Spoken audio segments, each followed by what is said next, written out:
Olá, meus irmãos, graça e paz seja convosco. Olha só, esse tema da lição de hoje, iludidos por nossos desejos, é aquilo, irmãos, que na verdade nos faz pensar que, como o próprio Provérbios diz, né? Há caminho que ao homem parece direito. É aquilo que nos ilude, é aquilo que aparentemente nos vai trazer benefício. E embora muitas vezes nós sabemos, exemplo, eu sei que a pornografia vai me corromper a mente. Então, se eu ficar assistindo esse tipo de ver esse tipo de cena, esse tipo de vídeo, isso vai me comprometer. Então, assim, mas eu fico iludido para alimentar o meu mau pensamento, o meu mau desejo, simplesmente para permitir com que aquilo seja alimentado. Esse é um exemplo. Assim como também poder ser um exemplo também muito conhecido como a mentira. Né? O próprio Paulo fala assim, deixai a mentira e falai a verdade, porque todos vós vos revestistes do novo homem. Então assim, tem que ser levado em consideração o ser revestido como uma nova pessoa verdadeiramente. Eu coloquei aqui no silencioso, porque senão o telefone não vai deixar eu gravar aqui os vídeos e vai me atrapalhar todo aqui. Então, assim, nesse sentido, a gente nota a importância que se tem. Iludidos por nossos desejos. São coisas que eu quero fazer, são coisas que ele me alimenta. Sabe, irmãos, aquele texto de Salmos, capítulo 34, quando chega a dizer assim, agrada-te do Senhor e ele satisfará os desejos do teu coração. Deixa eu só corrigir aqui se é 34 ou se é 37, para ser mais preciso nesse texto. Salmos, capítulo 30, é o 37. É o 37. Diz assim, ó, capítulo 37, verso 4. Agrada-te do Senhor e ele satisfará os desejos do seu coração. Na NVT, o texto diz assim, busque no Senhor a sua alegria e ele lhe dará os desejos do seu coração. Isso aqui é bem interessante, porque para ter o meu desejo satisfeito, eu tenho que sentir que o meu coração vai buscar em Cristo alegria. Porém, aqui, nesse texto de Efésios, e eu quero ler com vocês, aproveitar aqui o tempo máximo para ler esse texto bíblico, de Efésios 2, do verso 2 em diante. Olha só o que diz o texto. Nos quais, primeiro, né? Vocês estavam mortos por causa de sua desobediência e de seus muitos pecados, nos quais costumavam viver como o resto do mundo. Paulo aqui está endossando que os judeus viviam como o mundo vivia. Olha só. Aí ele fala assim, obedecendo ao comandante dos poderes do mundo invisível. Ele é o espírito que opera no coração dos que se recusam a obedecer. Logo, o inimigo tem poder de envolver-se no coração e de iludir o coração daqueles que rejeitam a obediência. O verso 3 é o verso para mim crucial, que diz assim, ó: todos nós vivíamos neste mundo, seguindo os desejos ardentes e as inclinações de nossa natureza humana. Éramos, por natureza, merecedores da ira como os demais. Esse aqui é o que Paulo descreve, né? Que ira é essa?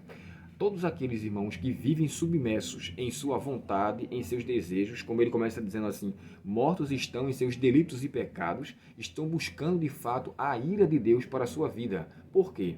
A ira de Deus é para com o pecado, e aqueles que não querem deixar o pecado, a ira de Deus será sobre essas pessoas, porque a morte de Cristo veio fazer separação entre pecado e pecador, entre aquele que realiza e aquele que de fato é o realizador. E Deus quer fazer essa separação. Quando ele fala assim, Deus estava em Cristo, reconciliando consigo o mundo, ele quer trazer o mundo de volta à sua natureza anterior, à sua vida da qual Cristo quis dar. É por essa razão aqui, que o texto quando fala assim, nós somos salvos em Cristo para as boas obras, para que andássemos nela. E é interessante que a expressão andar no Espírito quer dizer viver por Ele ou viver para Ele, viver em conta ou a favor dele. E aqui embaixo, isso me faz entender o seguinte, se é Cristo que me fez salvar, ou ser salvo por Ele, para esta obra, isso me faz lembrar o que o Davi pediu. Ou seja, para ser por Cristo criado e não ser iludido pelos meus desejos, eu tenho que pedir o que Davi pediu. Cria em mim, ó Deus, um coração puro. Sabe, irmãos, isso não é uma prerrogativa humana. Eu nunca vou ser bom por natureza. Eu preciso permitir com que Cristo habite em mim e, através do Espírito Santo, Ele realize em mim o querer como efetuar segundo a sua boa vontade. E aqui eu entendo que eu não devo ser mais iludido pelo inimigo. O texto é muito claro, irmãos. Quando eu falo assim, inimigo, é aquele que é o responsável pelos meus maus desejos. Aqui o autor da lição, eu acho interessante o comentário que ele faz aqui embaixo, diz assim, ó, ser cristão não é apenas uma questão de dominar um ou dois maus hábitos, ou superar transgressões, pecados ameaçadores. Não lutamos apenas contra pecados, mas contra o pecado. E aqui está falando daquele específico, porque nós sabemos, irmãos, que graças a Deus nós não somos de fato corrompidos por completo em vários pecados. Tem pecados que você consegue vencer, que para você não tem nenhuma dificuldade, mas tem aquele pecado, aquele X, que na verdade é o que mais lhe atazana, é aquele que mais lhe tira a paciência, tira a sua paz, que lhe corrompe o coração. Esse é o pecado do qual somos inclinados a realizá-lo vez após outra. E o texto diz assim, ó, somos inclinados à rebelião contra Deus e à autodestruição. Os seres humanos, por natureza, exibem um padrão de comportamento autodestrutivo e pecaminoso, seguindo os ditames de Satanás e seus próprios desejos pecaminosos. Os crentes já foram, por natureza, filhos da ira. Graças a Deus. Temos a natureza carnal? Temos. A natureza humana. E a natureza carnal também. Porém, essa natureza ela só vai prevalecer se eu alimentá-la. Ela só vai, de fato, sobressair se eu der cabimento a ela. Se eu não alimentá-la, ela vai morrer. Se eu não alimentá-la, ela vai, de fato, deixar de existir. Então é necessário que eu não deixe com que minha mente seja iludida, como tem um texto que fala assim, não vos enganeis, as más conversações corrompem os bons costumes. Não deixe ser iludido, porque o nosso coração ele tem essa, como é que eu posso dizer assim, essa atribuição.